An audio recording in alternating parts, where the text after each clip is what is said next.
Good morning, everyone. It's Thursday, April 30th. Hard to believe another month has gone by. And it's been a couple of weeks since I've addressed some things here in the parish. We're coming this morning from St. Patrick's Chapel here over at St. Lawrence Church. It's a nice little setting. So some things that I just want to address, because there are some things that were supposed to be happening in the next few weeks that I don't want the people to think that I forgot about them. And the very first group that I want to address are our young people here in the parish. The next couple of Sundays were supposed to be time of great joy sacramentally with our second graders and their first communion. This Sunday we were going to be celebrating with St. Francis as well as St. Lawrence. And on May 17th was going to be Holy Name's First Communion. But I'm doing this because I received a Facebook message the other day from a parent that I've known for many, many years. And her message to me was about her son, who was kind of sad because he was supposed to be making his first communion this week, and he's kind of just down. And I shared with him that obviously he's very disappointed, and that kind of prompted me to make this little video to the people here in the parish, and first addressing the young people. And I want you to know for our second graders in all three parishes that although we won't be having our celebrations of First Communion this weekend and in a couple of weeks, to know that each and every one of you are in my prayers and my thoughts, and that when the time does come for First Communion, we will certainly have a very beautiful celebration for you. The same goes for our ninth graders in our confirmation program. This coming Tuesday, May 5th, was supposed to be the celebration of confirmation. And I'm not even sure if I had told the people, but I was actually going to be doing it.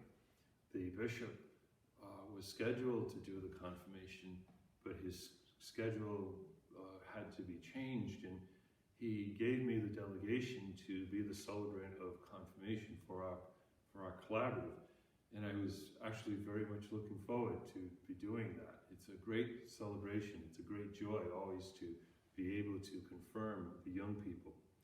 But again, we know that because of the coronavirus and the closing of the churches, we won't be celebrating the confirmation on Tuesday. But when the churches do open up, we will be working with the diocese to schedule a new date. But like our second graders who are preparing for First Communion, I want you to know that each and every one of you are in my prayers, my thoughts, that I'm praying for your sponsors who have said yes to being those witnesses to you. So a word again to our second graders and our confirmation students, hang in there. And when we do celebrate the sacraments, we certainly will have a wonderful celebration. To our school children, we miss you very, very much. It's really quiet around the school. I come over to St. Lawrence several times during the course of the week, and the first thing that I do when I come up the street is look at the school and see the empty schoolyard. And there's no cars, there's no children outside playing. We certainly do miss you. But I want to thank Mr. Branco, and who has been working very hard to keep us up to date on everything that is going on. The changes come daily, but he has been very effective in communicating to the staff, to the parents, to the students, and to me, all of these changes. So I want to thank him very, very particularly for all of his hard work. To our teachers, I want to thank you as well for your continuing hard work in preparing your lessons. To our office staff who are keeping things going every single day, whether from in the office or from home. And to our parents, thank you for your sacrifices that you have had to make with keeping your children home and scheduling. But again, everybody's working together, and I just want to say thank you. Later on in May, we are hopefully planning a nice little prayer service, and we're hoping to do that live. But we'll be giving you details on that in the next couple of weeks. To the members of our youth group, I haven't forgotten you either. I miss our little monthly meetings, but we will be meeting soon. I spoke with Eileen yesterday, and we're going to be preparing something for you. Have a little meeting on Zoom or something just to get together. But I wanted to include you in this talk as well. Finally, to our RCIA candidate, Jason, and to his son, Thomas, who have been preparing for their sacraments, waiting like all of the RCIA candidates throughout the world. Know that you are continuing to be in our prayers every day, and to know that we are thinking of you. And when that time comes, certainly we'll have a very special celebration for you. To Deacon James Ferris, who is a deacon in the Jesuit community from St. Lawrence Parish, preparing for a priesthood ordination. His ordination was scheduled for June, and that's been moved. And I want James to know that the parish community of St. Lawrence and the parish communities of Holy Name and St. Francis are praying for you as you prepare for your ordination. And again, we look forward to a celebration here in the parish with you. And to our wedding couples, believe it or not, that's been affected as well. We have 2 wedding couples over at Holy Name preparing for the sacrament of marriage in June and July. And their dates have been affected by the virus, or by the closing of churches. And they're working to reschedule their weddings. So I want you to know that you are in my prayers. And we have several families waiting to have their children baptized. We haven't forgotten you. We know that you're waiting patiently, and we will certainly celebrate those sacraments. So I think that takes care of all of the things sacramentally in the parish. To the adult parishioners, I hope you are well. Please know that you are in my continued daily prayers and thoughts. We have been offering Mass Monday through Thursday mornings, and we tape it on my Facebook as well as the parish Facebook, and we're putting it up on the parish website, which is whalingcitycatholics.org, and all you have to do is click the live stream and it goes to the YouTube. So it's there for your prayer time. And every morning we offer the spiritual communion prayer. On Sundays, we are celebrating a Mass from the different parishes. I'm trying to go around to each of the parishes so that they have their turn with the Sunday Mass. And this Sunday's Mass will be celebrated here from St. Lawrence. And we usually do that about 9:30, and it's usually up on Facebook and the YouTube by 11 o'clock, and it's there again for your prayer time. Speaking of St. Lawrence, we are taking advantage of this time where the churches are closed, and we're doing some work, fixing the leaks and the cracks around the St. Teresa shrine, as well as the Blessed Mother. And we've picked out a color for the church that eventually will be the whole church painted. And we're looking forward to seeing the work completed that is being done now. And it brings us a sign of hope to know that there is a lot of good happening here at St. Lawrence after many, many years of putting things together and the damage that has been done by the water leaks. And they're all being fixed. And we're so happy that this work is being done. And so this closure has given us the advantage of doing some of that work. We'll be starting some of the landscaping in front of the church, which really needs to be done. We're just waiting for Mother Nature to cooperate.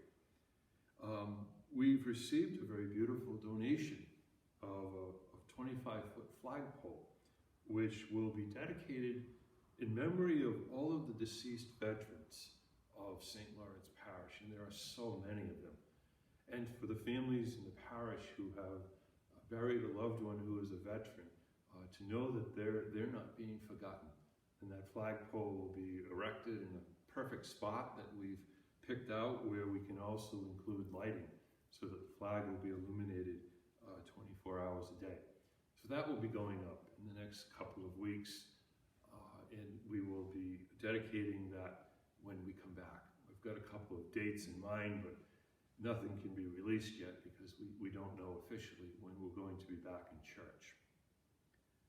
At Holy Name, we're working on the live stream, and it's hoped eventually that all 3 parishes will be connected into that live stream. That's the plan. And with live stream, we'll be able to do Mass live. We'll be able to store it up again on the website. But it's not only being done for this time, but to think about our shut-ins who cannot get out to Mass year-round, so that when that live stream is connected, they'll be able to click on and watch the Mass and be part of the community. So again, it's hoped that eventually all 3 parishes will have that connected. It takes time. And again, with the virus, everything is so far behind in work, but we're doing our very best to take advantage of this time. Although there's no physical work being done at St. Francis, I do want to recognize the women's group who, for the last several Thursday nights, have joined with me on FaceTime. And we are praying the Rosary on Thursday evenings at 6 o'clock. And we pray for all of the parish communities, and it's a good opportunity to come together in prayer. So I want to thank the women of St. Francis for beginning that little time of prayer. I look forward to it, to be the leader each Thursday night, and it gives me a chance to speak with them as well.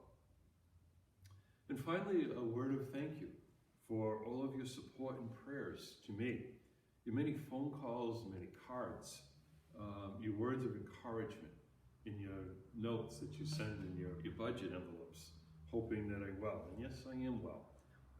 And I hope that we continue to overcome all of these little struggles. But I want to assure you I'm physically well, and can't wait for the time to come back to have a congregation in church. I also want to thank you for your financial donations. You have been wonderful, and it's allowed us to continue to pay the bills, to keep the lights on, to pay our staff, and it's a wonderful reminder of your support and your love for your parish communities. So I want to again extend my thank you to you. You can continue to mail in your envelopes to either St. Lawrence or Holy Name, or you can donate online by going to the website. Also, the bulletin. The bulletin is up on the website, usually about Wednesday, and you can also pick up a hard copy at St. Lawrence or at Holy Name. There is a separate mailbox outside of the rectories where you can just very simply pick the bulletin up and have that for your use. To Kathy and George Boucher, and for all of the volunteers who are keeping our food pantry going, it is greatly appreciated. And you certainly have come up with a very wonderful system that is safe and organized when you are distributing the food. I want you to know that it does not go unnoticed of all of your hard work. Donations of non-perishable food are greatly appreciated and can be dropped off either at St. Lawrence or Holy Name. Finally, I know it's hard that we aren't able to come to Mass. Even to this day, I continue to hear that from people, either verbally or in your notes that you send in to the parishes. And the most difficult is not to be able to receive communion, as well as the other sacraments. But don't give up. We will be back, and we're going to be back as a strong community. I really have that wonderful feeling. As we read the gospel last Sunday, the disciples' hearts were burning. our hearts continue to burn in so many ways through the very difficult times that we are experiencing. But the Eucharist is our strength, and we continue to receive him each day, both physically and spiritually. By bringing the Eucharist via social media, we also have that opportunity again to pray that spiritual communion prayer. We will be united soon, and I will continue to bring you up to date on everything that's going on here in the parish. And finally, to all of those who are experiencing illness, whether from the virus or whatever illness that they are experiencing, please know that you are in my prayers. And to those who have lost loved ones, again through this illness or through any other illness here in our parish communities, to know that you are continued to being prayed for every day, and to know that we pray that they now receive that very beautiful gift of eternal peace in God's loving hands. Thank you.